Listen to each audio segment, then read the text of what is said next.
Hey there. So, um, welcome this morning. I'm going to talk about a subject that, it's quite deep. It's quite deep, and how does it relate to, what I've been talking about lately, which is mostly around alcoholism and addiction. Well, I think it does relate. I think it relates a lot, actually, and the subject that I'm going to talk about is judgment. Judgment, judgment, judgment. You know, Judge ye not, lest ye be judged. Oh my gosh, there's so many opportunities for us to see that judgment is not productive. That judgment is hard on us, and but we do judge, and I'm guilty myself. It's actually, you know, um, when I catch myself in judgment, I have to watch so that I don't judge myself for judging. I know, I know.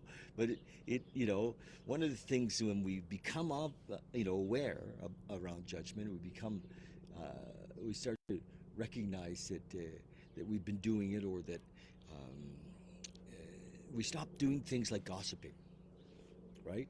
Because gossip, um, gossip is like it's like poison, right? It really is, and we have this idea, in my opinion, and I've done this. I mean, I know I've done this. That I think I know somebody because of what somebody said about them, or because of something that I heard they did, or maybe they did do, uh, a number of years ago. And we're just like that. We can be very judgmental, and so what happens is, for us, for people, for mankind, if we're often judging, then we live in fear of judging, and it compounds the possibility of creating a facade. So we're trying to, because we're afraid of being judged, we put up a persona, a facade. We create this image of ourselves so that we're going to be judged. We want to be judged as good, or winners, or or that kind of thing, and and then we're not real.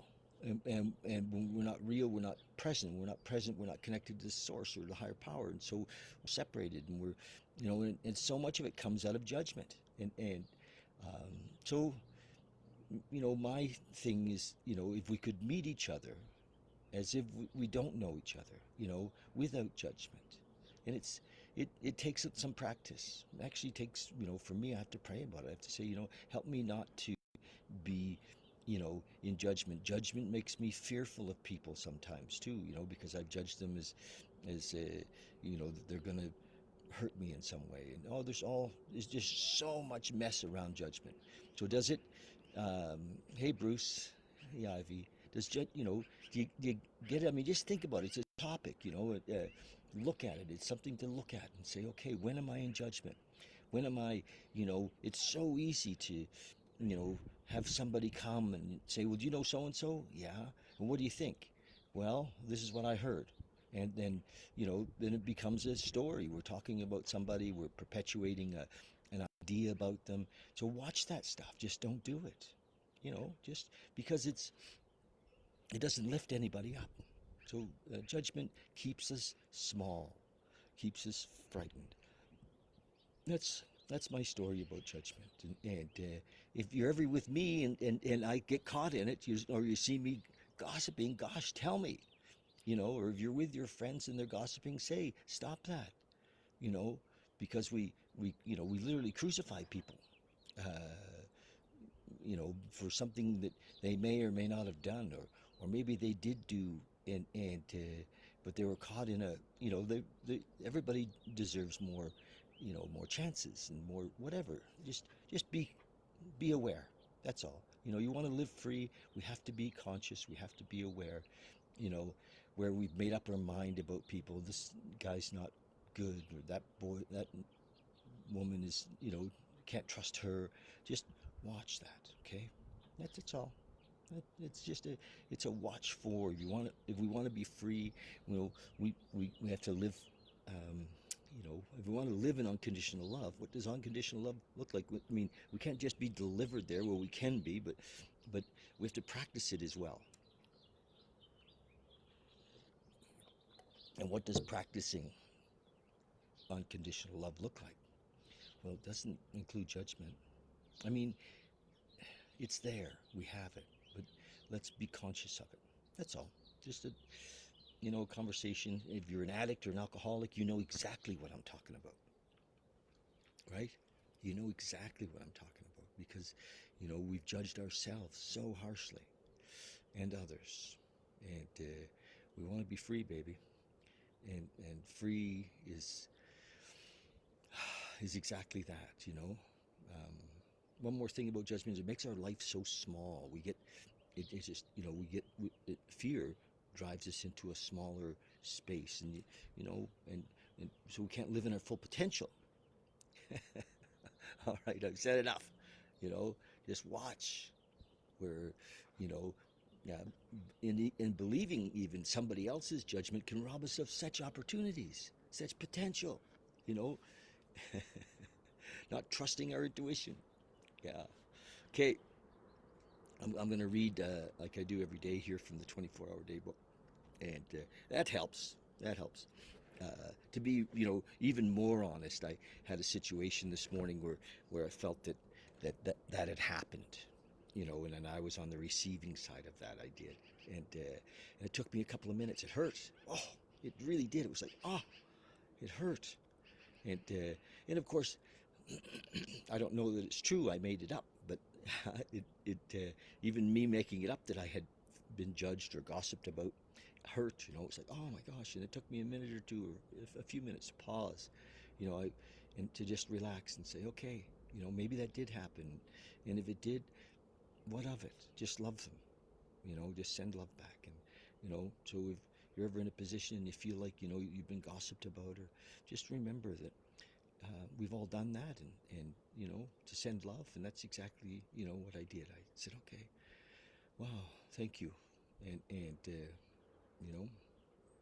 letting go of attachment to things being a certain way. Just be with what is, and and I got free, and then I thought, what the hell? Let's talk about it, and so there we go, a little judgment talk. And what's the date? It's the 12th of March, and I'm going to read this little book that I've been reading for you guys and for me. I don't know who's got more from this. I would say me, because I've read it every day, and so this was written in 1954. This little book called the 24-Hour Day Book, and it was for the early days of the 12-step program, and which the 12 steps has led millions and millions and millions of people into a life that was the fourth dimension of existence, beyond their wildest dreams of freedom, and it's a spiritual path, not a religion, just a spiritual path, a direction, a pointing, doesn't conflict with any religion or have any particular concept of God that we have to believe. It just really is to lift us out of the depths of fear and selfishness and self-centeredness that we've been living in, and which created the symptoms of our disease. Okay, thought for the day. The prodigal son took his journey into a far country and wasted his substance with riotous living. Oh, geez, I did that. Riotous living. That's what we alcoholics do. We waste our substance with riotous living. When he came to himself, he said, I will arise and go to my father. That's what what an alcoholic does in the 12 steps. He comes to himself. His alcoholic self is not his real self. His sane, sober, respectable self is his real self. That's why we're so happy in the 12 steps. Yes. It's beautiful out here today. Look at this. It's my yard back here. The garden up there going to get going pretty soon. It's beautiful. Still snow on the ground though. The meditation of the day. Simplicity is the keynote of a good life. Choose the simple things always. Life can become complicated if we let it be so. You can be swamped by difficulties if you let them take up too much of your time. Every difficulty can be either solved or ignored, and something better substituted for it. Every difficulty can either be solved or ignored, and something better substituted for it. Love the humble things of life. Reverence the simple things. Your standard must never be the world standard of wealth and power. Easy does it, baby. Prayer for the day. I pray that I may love the simple things of life. I pray that I may keep my life uncomplicated and free. Yes. Yes. So, what I've been doing every day here is a short meditation as well. So, a bit of a chat, a reading, and then a short meditation. And the reason I do the meditation is that I really, you know, my aim is to encourage um, people who come to watch this to take that time. It's, you know, meditation is deliverance into the moment, right? Into the moment. So, yeah. So into that quietness that he just talked about, the simplicity that was just in that reading, to that oneness, you know, back to ourselves, our true selves, our essence, the God within. So we're going to do it right here in the sunshine, baby. Close our eyes. Just take a minute. We're going to take maybe 5 minutes, tops, 3 to 5 minutes. If you're in a safe place, or you can sit for a minute, you know, I mean, you're not driving. Just sit, just drop in.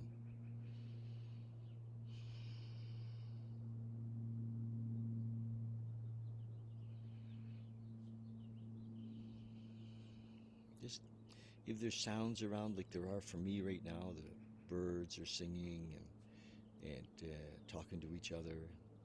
I can hear airplanes and cars, and, you know, even though the road's a ways away, I can hear the old winter tires on the car humming down Sarcee Trail. Ah, it's a motorcycle. So just take it in. Whatever's happening around you, just drop in and include it. Drop into your body. Use your breath to just drop in.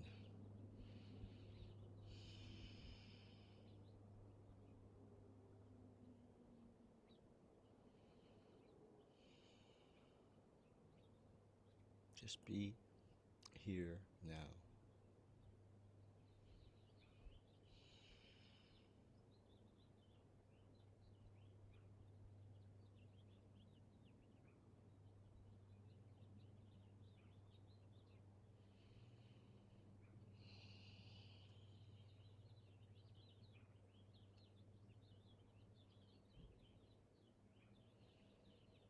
Just sense the stillness, the beautiful stillness within you. See if you can find your way to that stillness.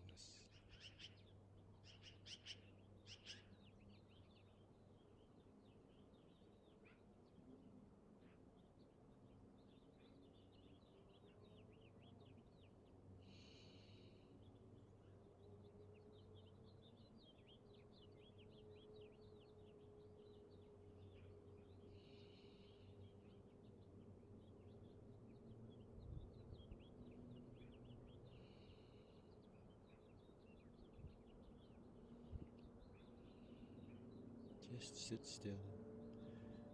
When thoughts come up, just let them go. Back to the breath.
Just come back when you're ready.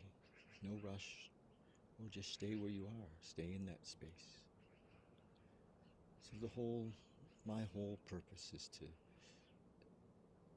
not only be free of guilt and shame, judgment, anger, fear, selfishness, but to support others in being free. So let's focus on love, unconditional love.